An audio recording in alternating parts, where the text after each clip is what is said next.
Hello everybody, FunctionX here. Welcome to a supplemental episode of ME4 Material Energy Hypercubed. We are still trying to figure out the best way to do these cookies. We know we can't use a farm manager because of the lag. We know we can't use the crystal cutters and shapers and all whatever there. So we're left with kind of two options. Well, the main option is just to connect a cable to every single block and power them. They'll grow. Then we need to auto-harvest them somehow, and that involves a right click. So I've got two setups, one with Steve's Factory Manager, one with autonomous activators and vacuums. So let's talk about first, before I show each one, about cost. With the autonomous activator setup, you need one autonomous activator for every seed that you want to grow. The cost in this pack for autonomous activator is some wood, some tin, some iron, some more iron and redstone, some more iron and redstone. So it's pretty cheap for each block, and it works. It works great. You also need some kind of vacuum collection. You can go with the vacuum hopper. I went with the advanced item collector, which I think is even better than the hopper. And that one's cost is some glowstone, a diamond, but you only need one, right? Well, you need two, technically. Ender pearl, redstone, stick, and a hopper for that. So that's pretty cheap. Over here in Steve's Factory Manager, we need the manager itself. Let's get that. We need some block gates, which are going to be performing the right click action. There we go. We're going to need some item valves to pick up what we right click with and pick up the cookies. And we'll need some chests. That's pretty much it. Okay. And then we'll need a ton of just general cable, right? What's it called? I hate this. It's just called cable. Yeah, there it is. Inventory cable. There we go. And basically you'll need one block gate for every cookie you want to cut, plus one inventory cable, because block gates themselves don't act as inventory cable. You can technically go to the advanced cable cluster, but that costs even more. So the only reason to go advanced cable cluster is for space. We have a ton of space, so it's best to just put the block gates and put a inventory cable on top. As far as cost, the factory manager is really cheap, redstone and iron. Block gates, dispenser, so you're looking at string and some iron. The inventory cable is gold, yuck, glass, redstone, blaze powder, and gunpowder. So it's pretty expensive to do this. And the item valve is not that bad. Cable, some iron. But I like it. It's fun. You're going to see that in a minute when I turn it on. Let's go to the boring one, the easy one, the cheap one, and see how it works. Basically, we're just going to plant all of our powered soil. Make sure we have a cable connected to every piece of soil. And it grows. That's pretty much it. In each of the autonomous activators, I've aimed them down. I've told them to right-click with the first slot and put a stick in there. You can put any item in there that can't be placed in the world, and it'll right-click with that. So sticks work good, buttons work good, anything that's cheap to make. And there it goes. It's just going to grow these and right-click. When they break, they're just going to sit on the ground, and we're going to get one of two outputs. Either the rough cookie shard, which is this guy, the compressed cookie chunk, that's it. Or we'll get a triple compressed cookie on rare occasions. So what I've done is create two advanced item collectors. One collects me cookies, one trashes the chunks, because I really don't care about them. You can't do anything with them except cause lag, so get rid of them. And then to use these, you do an item collector and you put one of these filters in there, and that's just dandelion yellow and a paper. These ones you can specify how big. I think it goes up to 10. You probably don't want to make it too big there. It'll start sucking stuff off your other farms or that kind of thing. So make it as big as your farm is, and then filter it. You can see I've filtered this one for only a white list of triple compressed cookies. And then this one is the same thing. but it has a whitelist for cookie chunks, and it's going to trash them. There we go. That's it. That's all it took. Cookies are growing, automatically harvesting. Pretty easy. Cool. You know, you got to have a big farm, and you got to have a lot of power, right? This thing just chews through power to grow these. But they do grow, and every once in a while we get a triple compressed cookie. And we definitely get them more often than if you were to have a very large wheat farm and a large cocoa bean farm and try and make triple compressed cookies that way. This is much faster, even with just a 4x4 farm here. All right, let's check out Steve's Factory Manager. Most of these are all grown up, so it's going to be fun. What I've got here, these are advanced cable clusters. They're basically just a block gate, but I've added, making them cable cluster allows them to carry a cable. I could always just do this and put a block gate, you know, there, and put inventory cable on top. That would do the same thing. That would pass the signal and, you know, allow them to connect. So don't do it this way with the cable clusters. Just do it the other way. Anyway, each of these block gates is facing towards me. I do that by making sure I'm looking up when I place it. You can see that the pattern looks a little bit different. And also make sure you do not accidentally right-click on one of the other sides. With a normal block gate, you can see that that moves this little guy around. There's no visual indicator here that I've moved it. It won't work, so make sure if you do accidentally right-click, you right-click on the bottom. Okay, so the code for this, what we're going to have, this is just a trigger running every 5 seconds. It doesn't need to run very fast because these cookies don't grow very fast. And I've created some variables here. One is the gates. That's on the orange local variable. The containers is all of the block gates. So you can see that we search for gate and click all. That's all the block gates are going to be selected. And the connection is just declaration. I've renamed it to be gates. The next one we need to do a for each loop. You have to have the list and also the individual item. So the current gate I have in variable purple, and it is just set to none. There's nothing selected, and it's a declaration. And then the last one is the item valves. Item valve has a range, I think, 7 by 7, so maybe like 3 blocks out from it. So if you've got a less than 7 by 7 farm, you can just put one valve in the middle and do the whole thing. But that's on the light blue variable, and it's select to the item valve in the middle. There we go.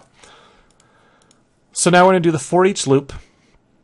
And what we do is we say, what's the list variable? And that's going to be the orange one because that's all of the gates. And what's the individual element is the current gate. So it's going to go through each gate that's in the orange and select the current gate. And it's just going to go by cable order. So whatever is closest will be first, and then it'll go until it's the furthest away. Okay, so it's going to select each one, and the current selected one will be, what do we say? Purple. Okay. Now I'm going to do an input, and I'm going to go to a chest that has some sticks in it. This could work on, again, any item that can't be placed in the world. You could put here. Sticks are cheap. Let's use sticks. And the output is going to go to the variable purple because that's the current selected gate. And I'm going to do a whitelist on sticks, so just in case it doesn't accidentally get something else like a cookie shard and try and put a cookie down. And that's it. That basically says, you know, every 5 seconds, go through every single gate and right-click with a stick. If you didn't know, when you get a block gate and you put them at least 1 block away, it will attempt to right-click with whatever item you put in its inventory. So it's basically going to right-click with the stick. Since it can't actually place the stick, it just right-clicks and then drops the stick on the ground. Okay, so that's the purpose of the item valve. So we have a cleanup. This is just another interval running a little bit faster every second. It's inputting from the item valve. So I think it's on, yep, on the blue variable, item valve. Target, blacklist, we can pick up anything on the ground. And then it's going to output it into the closest chest. It's going to put the sticks that it used, put those back in. And then the other chest, well, I guess this one's the other chest, it's going to put in and everything else. So cookies and triple compressed shards. And I could easily put a trash can right here and do the same thing I did over there with putting cookies in here and putting these guys in the trash. So let's turn it on and see what happens. This is a lot of fun. Watch. Here we go. Woo! It harvested them all and dropped the sticks on the ground. And you see, woo, there it goes. Oh, I don't want this guy. Pretty cool. So it just drops one stick on each. Oh, that's another thing I forgot to show, that with this input, I've selected just a single stick because I don't want to grab a whole stack. Just grab one stick. So that just means I need in this chest at least enough sticks to cover the entire area, so one per cookie. And then I've got the item valve right in the middle there. I don't have a seed growing under there because of there would be no block gate to grab it from. But it suffers a little bit because if you get too close, obviously you pick things up, like the sticks. And I could make the item valves a little bit faster so that it picked them up quicker and the sticks didn't stay there for a long time. But it's no big deal. Just throws a stick down and harvest the cookie. So that one, well, I guess I can't really race because this is a lot bigger farm than this one. Oh no. There's some cookie clusters on the bottom. You need to be bigger. There you go. Did you get them? Yeah. So this still hasn't gotten any cookies yet. This one's got 2. But obviously, this is meant to just leave it running, make a very large farm, leave it running, and it'll eventually gather a lot of cookies for us, hopefully. I think they nerfed the drop rate in the last patch 104 of the other thing. Let me bring up a config file real quick and I'll show you some of the config file options. Alright guys, so I'm in the Material Energy 4 Minecraft config fluxed crystals folder, and there's a bunch of these JSON files. The ones I told you last episode, or a couple episodes, that I deleted were the crystal, the Ender IO, and the thermal crystal, and those get automatically created again when you start the world, so that's fine. The ME4 one does not, so you'll need to save it. And I've actually messed with a few of these values in this test world, so you might see different things. But here's some of the values that you're going to see. You'll have a lot more, obviously. I've removed all the ones because these are the only ones I ever plan to do, and figured why have more than what I really need. And obviously, so this is the triple compressed cookie seed. Its ingredient is 1 triple compressed cookie, is that right? I don't know. I thought it was 32. Yeah, I don't know why that's 0. Okay, anyway, because this one, like it says, it would take 24 seeds. I think I messed with this value. I think this used to be 30 or something like that, or 16. This drop min, drop max is how many clusters drop when you harvest it, or not the clusters, the other ones, the one I'm throwing in the trash. So it means it will always drop 1 and never more than 1. So you could make it more random, like 1 to 5, and then it might drop more, but I'm binning them anyway, so I don't care. Growth time is ticks, and I think this was 6,000 or 7,000 by default. The universal seed is a lot quicker. It would be divided by 20, so 102 minutes to grow one of those. This one's closer to 6 minutes. I think that's what I said before. So let's cut that way down. And because we're not about waiting, guys, right? We're just about building a cool build. We don't care that if it takes 1 minute or 20 minutes. We want to let's make it fast. There's no difficulty in waiting. It's a tier 1. I don't know what that means. Ingredient amount. I think that's... Oh, yeah, that's metadata. Okay, so ingredient amount is how many of these cookies it takes to make a seed. So it takes 8 cookies. Power per stage. Every time that seed grows a little bit, it consumes this much power. So now you can see why these things take so much power. It's taking 8,000 RF every time it grows, and I think it has either 6 to 8 stages. So just one seed to grow to maturity would take 64,000 RF. Let's just say 50K RF. And that's over 7,000 ticks. So we divide that, we'd get about 770 RF a tick, I think, for each one. And I've got a tile of 8 by 8, so 64 times 70. I don't know. I'm not doing the math right, I'm sure. I'm just averaging out, trying to figure it out really quickly. But these consume a lot of power, and this is a reason why. So we have infinite power in this map, really. But obviously, you know, we could make it free, or just have something reasonable, right? There we go. Decoration blocks, I think, just means can you put the thing down in the world. And this weighted drop, this is the chance to drop a bonus item. So we have a possibility of dropping compressed cookies, and it's just a 1% chance. So we could do 20, and then 1 in 5 would drop a cookie. I think that's a good idea. Refiner amount is how many you have to refine to actually then get the cookie. We're not using the refiner, so we're not touching that value.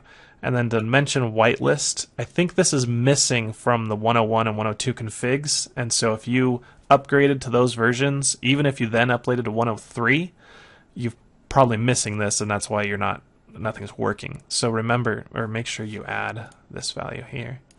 Put a comma at the end of that one. So pause the game and look at this. Make sure you've got something very similar. Adjust the values if you want. And the main ones are going to be the growth time, the power per stage, and the weighted drop chance. Make them something reasonable, right? We don't need to wait 47 hours AFK to make one sectuple cookie. That's just insane. It's not fun. It's not a challenge. Some people are saying, you know, if you skip the cookie quest, you didn't complete the map. Well, so be it. It's not fun. I play Minecraft to have fun, not to complete some silly quest that was put in haphazardly with a crappy mod. Enough ranting. Anyway, so hopefully you gained something from this config file investigation, and then also from these two methods of farming. I mean, obviously the autonomous activators will be the one I was going with, even though in the last episode I wanted to do SFM, and that's just because it's so dang expensive. He's increased the recipe cost of a lot of these. You used to get 8 inventory cables for one craft, and you only get 1, so yeah, it's pretty steep to make those. So in the next episode, hopefully you'll see me with an autonomous activator and a lot more cookies being farmed. Until then, this has been FunishNX. Make sure you hit that like button if you enjoyed it and learned something. And don't forget to subscribe if you want to see more. It's completely free. Catch you guys later. Bye.